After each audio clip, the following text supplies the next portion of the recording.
Hey guys, thanks for clicking on this video. This time we're going to be talking about my top 10 comic speculation picks for 2021.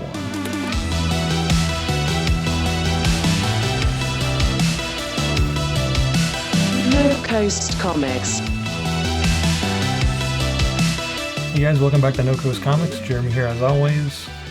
First things first, if you have not subscribed to the channel yet, please do so. I really appreciate that. The love from the YouTube comic community has been huge so far, and I cannot thank you guys enough. Really enjoyed talking to all you guys in the comments, messages about, what your focus in comics is and your responses to my videos. So please do that. I'd love to hear from you. Now, first things first, before we get started on my 2021 top 10 speculation picks, this is in no way investment advice. It's just my personal opinion. I don't know if these books are going to appreciate, depreciate in value. Many of them are confirmed to be in production, whether they're in casting or just optioned in the steps along the way. A couple of them are just stories or characters I really enjoy and think are really cool. Might have legs to buy now for a bargain. I may mention some values, but they're probably going to have changed by the time this video is posted because the market's always up and down. So yeah, I always just want to mention that. I also like to say, just please remember to read the books, appreciate the art, appreciate the story. There's no wrong way to collect, don't get me wrong, but there's a lot more than speculation. This is a speculation video, but please enjoy the books for what they are, not just as a collectible. So now that we got that out of the way, these are just books I really think are going to be more appreciated by a wider audience. I'll say it that way, here in the near future. It might be this year, it might be 5 years out. I just think these books are primed to get that appreciation that, in my mind, they don't currently have. So, yeah, we'll see if that statement holds true or not as this video ages. Definitely my personal opinion on what I recommend to pick up right now. So the first one is going to be Paper Girls #1. We'll call that number 10. It has been optioned by Amazon. It's a story about 4 newspaper delivery girls. It's set in Ohio. Some sci-fi shenanigans go on, and without giving too much away, I guess, it's been greenlit by Amazon. The series has been ordered, which means there's virtually a 100% chance of this coming to Amazon. Will it be as huge as, like The Boys was? I mean, it's a very different story than that, but I'm really excited to see how Brian K. Vaughan, how his story is translated to live action. Now, there are not any variants of this book. It's just the A cover. It's a yellow with pink and black. Really cool minimalist cover. I would recommend that as my number 10. Now, my next pick for you guys is going to be Savage Dragon number 253. Now, it's got Joe Biden and Kamala Harris on the cover. There have been 2 printings of this book. Savage Dragon is not typically a highly printed book. I mean, it's been ongoing forever. I think just about as long as Spawn. I mean, it's not quite there, but it's just behind, I think. Maybe by about, 40, 50 issues or so. No matter what your political feelings may be, it's always cool when there's a president on a cover of a comic, or even in a comic. In the past, Savage Dragon has had George W. Bush, Obama, Clinton was in the pages, Trump was on a cover. Number 8 is going to be Port of Earth #1. Now, Amazon has also optioned this book. There's a cover A. There's a cover B, which was done by Nick Dragata, I believe, who was the artist on East of West. I love that book. And then there's another cover, I think, that's a 1 or 2 more covers. There's like a sketch variant and maybe also a New York Comic-Con exclusive. Those could be the same thing. I'll look those up. But yeah, the story really reminds me of like Men in Black, like their headquarters when all the aliens are there, going from place to place. And I mean, I love the Men in Black movies. I still need to get my hands on those comics. So if anybody has a hookup on that for a good price, let me know too. Men in Black was one I loved, and it'll be interesting to see. Hopefully Amazon brings this, to life as well. Number 7 is going to be The Electric Black from Scout Comics. Now, this has also been optioned. Personally, I love antique stores and visiting a shop that you've never been to in a new place. Just walking in the door and not knowing what to expect, kind of exploring it, just uncovering maybe some lost treasures. So I'm really looking forward to getting back out there and doing more shopping in antique stores after the pandemic, hopefully gets back down to a more manageable level, which we're getting pretty close, hopefully. Once things are back to a better sense of normalcy in a post-COVID world. So hoping for that soon. Anyway, the Electric Black, it's a cursed antique shop that it's basically full of these like mysterious objects that have like secret histories. We kind of learn about the stories and the characters through the book. I think it was a 5-issue limited series, 4 or 5. I have to check on that. I know there were some variants we'll talk about here in a second, but the characters basically that frequent the shop. And this shop can basically appear in any time or space, which is kind of cool.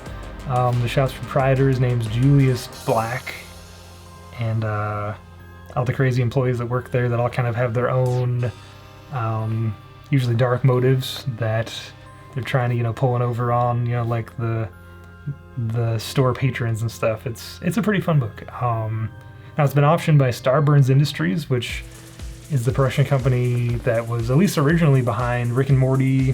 What else? Moral Oral. So I need to look at them, see if Dan Harmon is actually still involved with them. I know he was. I think he left at some point. I don't know if it was part of the Me Too stuff or something else entirely, so don't quote me on that. But I don't know if Dan Harmon is involved still or not. But it's kind of billing itself as first ever American horror cartoon, I think. So it has a lot of potential. There's an A cover, there's a B cover, which I think was a 1 in 10 incentive. There's a Jetpack exclusive, there's a Big Time Collectibles exclusive. There was like a pink preview which might have also been a Jetpack, I'm not sure.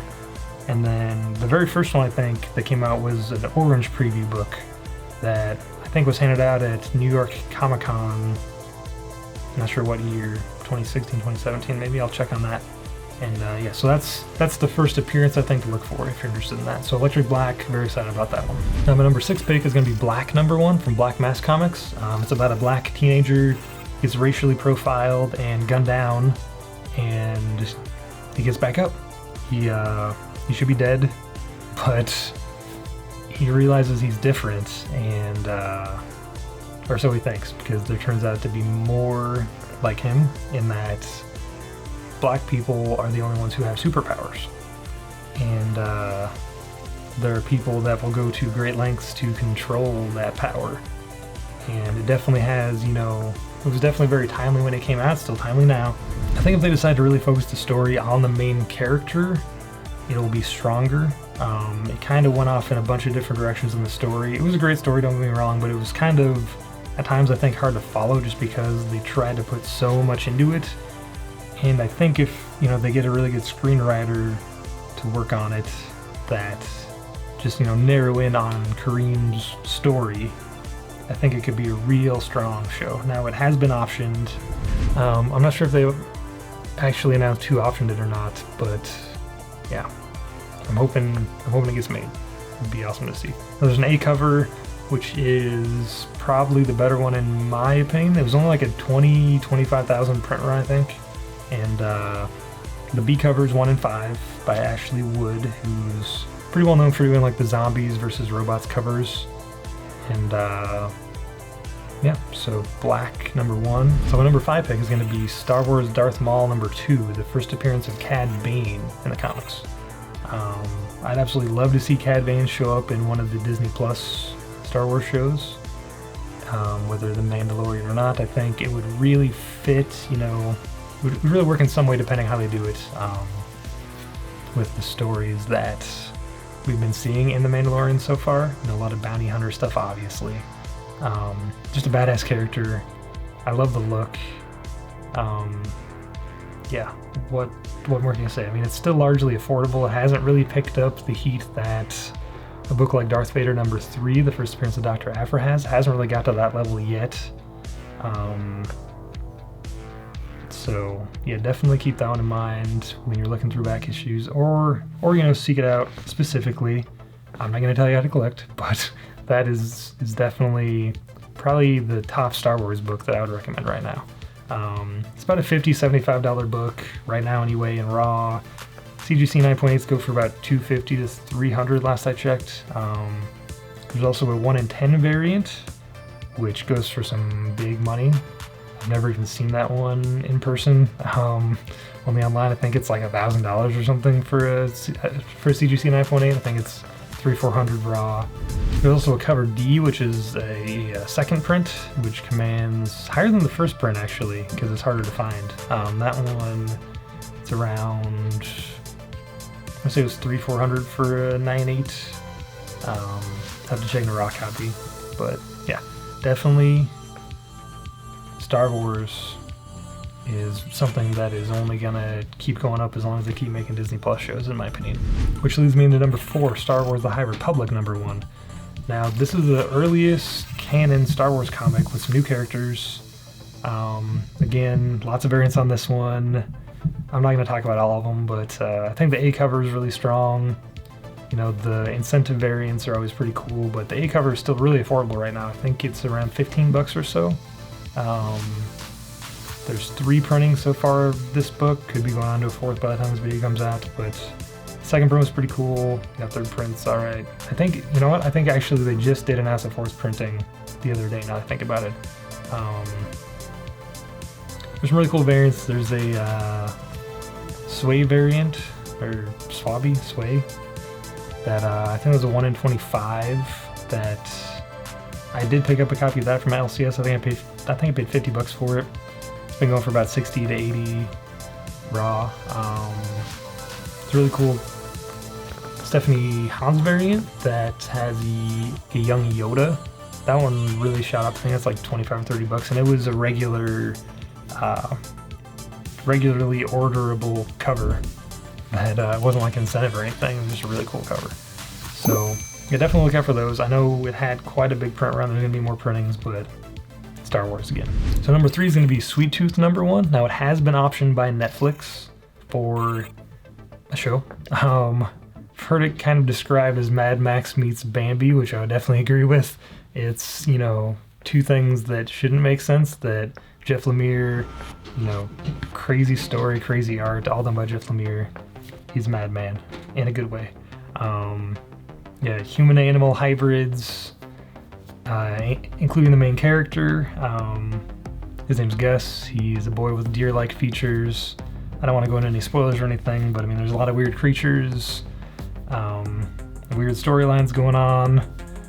That, you know, the world is larger than you know, and a lot of dark stuff going on, and it just kind of uncovers, I guess, in a different way, you know, that yeah, the world is bigger than you know, I guess. It definitely tackles, you know, some ideas that I'm curious how the show is going to cover. They did come out with a new limited comic series. It's called Sweet Tooth: The Return. That I think it's an issue probably 2 or 3 right now. Haven't picked that up. I need to. So there's more stuff happening in the comics with it. But yeah, so as of May of last year, Netflix ordered it to series. I think it's supposed to be 8 episodes. Produced by Team Downey, so Robert Downey Jr. and his wife Susan, who is widely regarded as the person who saved Robert Downey Jr. You know, and you know, we wouldn't have had Iron Man without her, probably not in the same way we have. So they're producing it. Warner Brothers is also producing it. Yeah, so really hope that gets made as a series. Sweet Tooth number 1. Number 2 is going to be The Last Ronin number 1. So hear me out on this one, guys. I know this is a huge book, had a lot of variants. I think 100,000 copies, maybe 120,000 copies in the first print or something. So a lot of copies out there. But I mean, it's a super weird size. Trying to get a bag and board for it was a nightmare, but that's another story. So I believe this is what could be most important TMNT storyline, which will take us into the next, you know, 10 years or so of the TMNT in other media, meaning that what they've done now opens up so much, because like this is what Eastman and Eastman likened it to like the Dark Knight Returns recently, in that it's going so much darker into the TMNT world than any of their stories have before. So what The Dark Knight Returns did to Batman, I really agree that this is doing that to TMNT with The Last Ronin. Now, this is a 5-issue limited series, so I think it's going to go down in history similar to how The Dark Knight Returns has for Batman. Because back in the 80s when that happened, really TMNT was just getting started, and that, undoubtedly inspired this storyline that Laird and Eastman worked on that was then unearthed, some 30 years later to actually start this whole, 5-issue limited series. So, yeah, I really like the A cover. It's classic. It had a lot of store variants. The second print Thank You variant, which is a 1 per store, which looks just like the A cover, but it's got like a red foil and it's black and white. Love that cover too. It's basically the same thing. And then there's a 1 in 10 Eastman variant, which has like an orange background, which Eastman, did that one. It was really cool. There's tons of variants, so pick your favorite. I'm sure there's going to be an awesome collected edition that'll come out when they're all done too, so I definitely want to pick that up, be able to read all 5, and I'm really looking forward to seeing where this goes.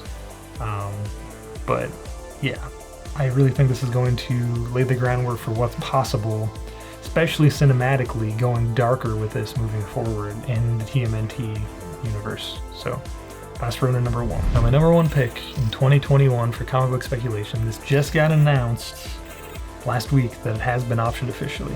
Department of Truth number 1. Now when this book came out last September, I was completely on board. I have talked this book up to everybody who I have met and is interested in comics. There were a lot of variants again, somewhere around 100,000 print run once again. But I'll show you some of the cool covers here while I'm talking about it. Ever since I heard about this book, I knew it was like something I had to pick up. I'm a couple issues behind reading it right now, but I love the first one, the first few issues that I have read. Just the way James Tynion has started to unfold all these government conspiracies and lies, and the art from Martin Simmons is amazing. Just that grunge look and the conspiracy like redacted. It's really incredibly grungy, and I love it. It's just pretty much the perfect book for me, honestly. It's a book that I just can't say enough good things about. When you read it, you will not be disappointed. I can't wait to see where this whole story goes. James Tynion is an amazing writer. He's currently on Batman. He's got, Something is Killing the Children, that was huge. Then yeah, just the other day the news broke that there's a bidding war between something like 10 production companies to pick up this title, to option it. Meaning it will more than likely come to fruition of either a TV series or a movie. I've been hearing rumblings about some A-list, talent that's really interested in signing on for this project, just because the story is so strong and so. I don't even want to say it's such a unique story, but it's been done in a way that. Conspiracy theories have been in all sorts of media and movies and everything, but it's just the way it's unfolding and the underlying seediness of it all. It's just, so dark, and James Tynion loves to write, that style, and it's really strong in this book. So I can't wait until I get the trade paperback. I ordered it. It's supposed to be here soon. I don't like to read my single issues, more than once, but I definitely will give this a read, and I recommend picking it up and putting it on your pull list. So Department of Truth number 1. So hope you enjoyed this one, guys. My top 10 speculation picks for 2021. Really not even speculation picks. Read these stories. These are all such great stories. That's why they're on this list. It's not just about the money. It's about the characters and the stories and things that I really think are worthy of your time. So definitely check those out. On your way out, please give me a thumbs up. Always making videos like this. I'd love to hear your top 10 lists or any books that you think I should be reading or even investing in. I'll take that with a grain of salt, but your opinion is valid here. I love to hear everyone's opinion as far as what they think. Had some great discussions on the other videos and really enjoy keeping that up, so let me know on that. Subscribe to the channel if you haven't already. If I didn't say that, I might have said that already. And if you hit that notification bell, you'll be the first one to know when I post new content. So Thanks for hanging out, and I'll see you guys next time.